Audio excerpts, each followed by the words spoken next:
The Mandalorians, steeped in a culture of honor and war, had a long and tumultuous history with the Jedi Order. Yet, when the Clone Wars erupted across the galaxy, the Republic saw an opportunity to unite these fierce warriors with the Jedi to lead the clone armies. Mandalorian generals were appointed alongside Jedi commanders, their strategies and combat expertise becoming a vital component of the Republic's efforts. This unlikely partnership changed the course of the galaxy in ways no one could have foreseen. At first, the alliance was uneasy. The Jedi, with their disciplined, serene approach to warfare, clashed with the Mandalorian ethos of glory through combat. However, as battles raged across countless star systems, the two groups developed a grudging respect. Mandalorian warriors brought an acute understanding of guerrilla tactics, personal combat, and unconventional strategies, complementing the Jedi's mastery of the Force and battlefield leadership. The clones, bred for war and designed to follow orders without question, found themselves caught between these two philosophies. Yet, it was the Mandalorians who connected most deeply with the clones. Mandalorian culture, rooted in clan loyalty and a shared sense of purpose, resonated with the clones' brotherhood. While the Jedi saw the clones as tools of necessity and harbored reservations about their creation, the Mandalorians treated them as equals. They saw in the clones not just soldiers but kindred spirits, fellow warriors molded by the crucible of battle. This bond between the Mandalorians and the clones proved pivotal. Spending countless hours in close quarters with the clones, the Mandalorian generals began to notice peculiarities. Clones who excelled in autonomy and creativity occasionally displayed moments of eerie uniformity, as though their free will had been momentarily suppressed. At first, these incidents were dismissed as battlefield stress or the effects of the Kaminoan genetic modifications. But Mandalorian warriors, known for their suspicion and vigilance, were not easily swayed by surface explanations. During a grueling campaign on the Outer Rim, a series of anomalies pushed the Mandalorians to investigate further. A clone squad abruptly disobeyed orders to retreat, pressing forward into a suicidal charge. The survivors, when questioned, claimed they felt an overpowering compulsion, though they could not explain its source. The Mandalorians, suspicious of the Kaminoans' motives and the Republic's secrecy, decided to act. They began covertly interrogating Kaminoan scientists and examining medical records, uncovering references to contingency orders and mysterious neural implants. Realizing the potential threat, the Mandalorians took their findings to the Jedi. At first, the Jedi were skeptical. The Mandalorians' distrust of the Republic and their adversarial history with the Jedi Order raised doubts about their motives. However, the Mandalorians were nothing if not persistent. Through a combination of evidence, persuasion, and sheer determination, they convinced a handful of Jedi to join their investigation. Together, the Mandalorians and Jedi discovered the existence of the inhibitor chips, devices implanted in every clone, programmed to enforce absolute obedience under certain conditions. The implications were staggering. The Mandalorians saw this as a violation of the clones' humanity, a betrayal of the warriors they had come to view as brothers. The Jedi, too, were horrified, though their concerns were more philosophical. They recognized that the chips posed a dire threat not only to the clones but to the Jedi Order and the Republic itself. Deciding to act swiftly and in secrecy, the Mandalorians and their Jedi allies devised a plan to remove the inhibitor chips. Operating under the guise of routine medical checks, they began covertly extracting the implants. Mandalorian medics, aided by Jedi healers, performed the delicate procedures, ensuring that each clone's mental faculties were preserved. The operation was risky. Discovery by the Kaminoans or Republic officials could spell disaster. But the Mandalorians thrived on such challenges. They transformed their ships into mobile surgical units, working tirelessly to liberate the clones from the hidden chains that bound them. As more and more clones were freed, the changes became apparent. The clones' individuality, long suppressed, began to flourish. Creativity, independent thought, and personal quirks emerged, transforming them from a monolithic fighting force into a diverse assembly of unique soldiers. Some clones adopted Mandalorian traditions, forging bonds with their liberators and even wearing modified Mandalorian armor. Others pursued hobbies and interests previously stifled by their programming, from painting to music to philosophical debates. The removal of the inhibitor chips also had a profound impact on the war effort. Freed from their programmed constraints, the clones became even more formidable. Their newfound autonomy allowed them to adapt to battlefield conditions with unprecedented flexibility. Squads developed innovative tactics, blending Mandalorian strategies with Jedi principles and their own ingenuity. This evolution in the clone army's effectiveness turned the tide of several key battles, pushing back the separatist forces. However, the conspiracy could not remain hidden forever. Kaminoan officials, noticing irregularities in their data, reported their suspicions to Republic leadership. Palpatine, the shadowy architect of the Clone Wars, became aware of the Mandalorians' actions. Furious yet calculating, he saw an opportunity to manipulate the situation to his advantage. Using his influence, Palpatine framed the Mandalorians as dangerous insurgents, accusing them of undermining the Republic and conspiring with the Jedi to overthrow the Senate. A galactic manhunt ensued. The Mandalorians and their Jedi allies were declared traitors, forcing them to operate in the shadows. Meanwhile, Palpatine accelerated his plans, preparing to execute Order 66 and eliminate the Jedi. But the removal of the inhibitor chips had thrown a wrench into his scheme. Without the chips, the clones were no longer bound to obey the order without question. When the fateful moment came, the clones hesitated. Some refused outright, questioning the command to turn on their Jedi generals. Others, emboldened by their Mandalorian allies, actively resisted. On battlefields across the galaxy, chaos erupted as clone units defied their programming. Many joined forces with the Jedi and Mandalorians, forming a coalition against the rising Sith threat. Palpatine's plan began to unravel.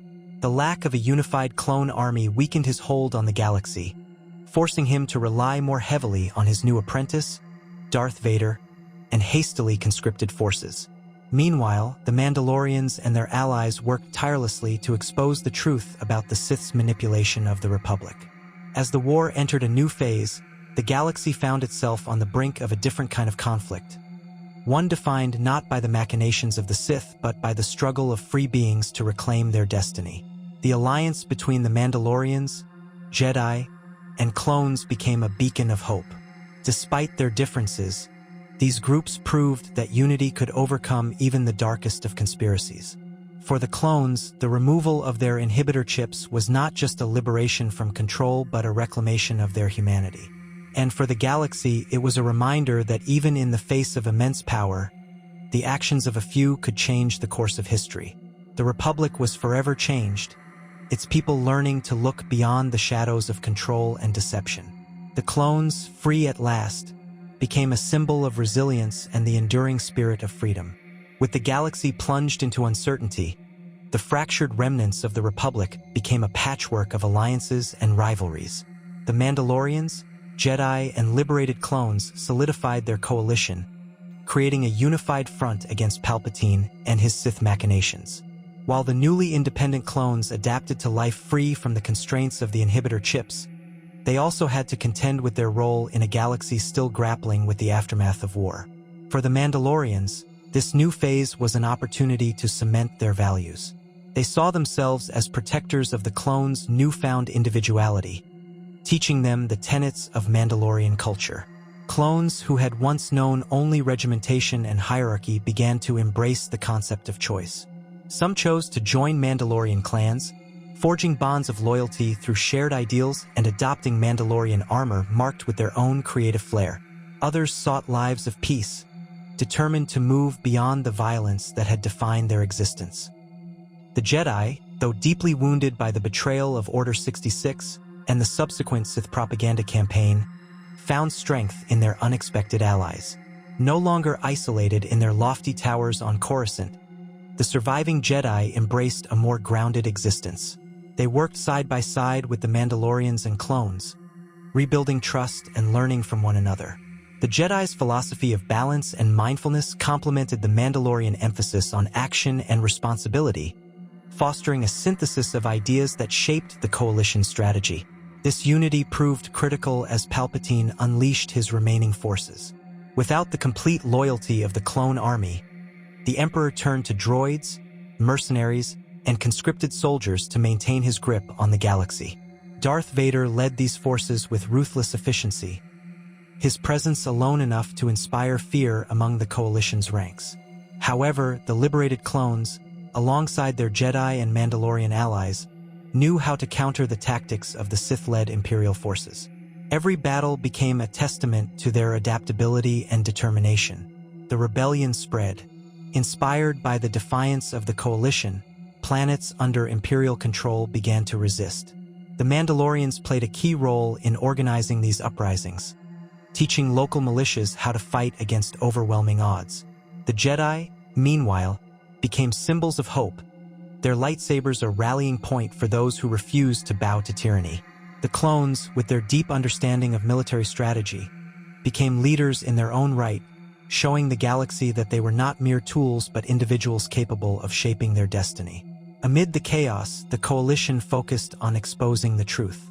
Using intelligence gathered from Kaminoan scientists and captured Imperial officers, they pieced together the extent of Palpatine's manipulation. The revelation that the entire war had been orchestrated to destroy the Jedi and consolidate Sith power sent shockwaves throughout the galaxy.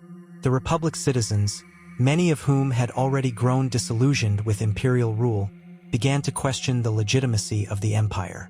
This turning tide put immense pressure on Palpatine. He doubled down on his propaganda, portraying the Coalition as a dangerous insurgency bent on plunging the galaxy into chaos. Yet, the Coalition's efforts to liberate planets and protect civilians contradicted the Empire's narrative. Stories of Mandalorian warriors shielding villages from Imperial retaliation, Jedi using their abilities to heal the wounded, and clones risking their lives for freedom spread like wildfire. These acts of heroism galvanized the galaxy, drawing more systems to the Coalition's cause. The final confrontation came in orbit above Coruscant. The Coalition launched a daring assault on the Imperial stronghold, seeking to cut the head from the serpent. The battle was fierce, with Mandalorian starfighters engaging Imperial fleets while Jedi and clones infiltrated the planet's surface. Darth Vader, ever the enforcer of Palpatine's will, led the Imperial defense with unmatched ferocity. Yet, the Coalition's unity proved their greatest strength. Mandalorian jetpack strikes, Jedi lightsaber duels, and clone-led tactical maneuvers overwhelmed the Imperial forces. The confrontation between Vader and the Coalition's leaders became the stuff of legend. Facing off against a combined force of Mandalorian generals, Jedi masters, and skilled clones, Vader's power was immense, but the Coalition's teamwork proved his match. Ultimately, it was not brute force but strategy and collaboration that brought the Sith Lord to his knees. Defeated but not destroyed, Vader fled, his fate left uncertain as the battle raged on. In the depths of the Imperial Palace, a final confrontation unfolded. Palpatine, cornered yet defiant, unleashed his dark powers. The Coalition's leaders, Jedi, Mandalorian, and clone alike, faced the full might of the Sith. It was a harrowing battle, with losses on both sides, but the Coalition's determination carried the day. In the end, Palpatine's reign of terror was brought to an end, his death marking the collapse of the Empire's central command. The aftermath of the battle saw the galaxy at a crossroads. The Coalition, now celebrated as liberators, refused to seize power for themselves. Instead, they called for a new era of governance, one that would respect the autonomy and diversity of its citizens. Mandalorians, Jedi, and clones each took their place in this new order, their shared experience forging bonds that transcended their differences. For the clones, the end of the war was a beginning. Freed from the shadow of the inhibitor chips and the control of the Kaminoans, they faced an uncertain yet hopeful future.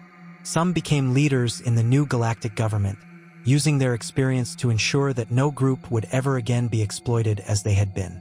Others returned to Mandalore, where they were welcomed as family and warriors. Still others chose paths of their own, embracing the freedom they had fought so hard to win.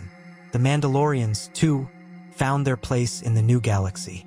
Their partnership with the Jedi and clones had transformed them, showing that their culture of war could be a force for justice rather than conquest. They became guardians and mentors, passing down their traditions while adapting to the changing times. The Jedi, for their part, began the long process of rebuilding their order, incorporating the lessons they had learned from their unlikely allies. The galaxy, scarred yet resilient, began to heal. The Coalition's victory had shown that unity and cooperation could overcome even the darkest of threats. And though the legacy of the Clone Wars would never be forgotten, it became a testament to the power of choice, freedom, and the unbreakable bonds of brotherhood.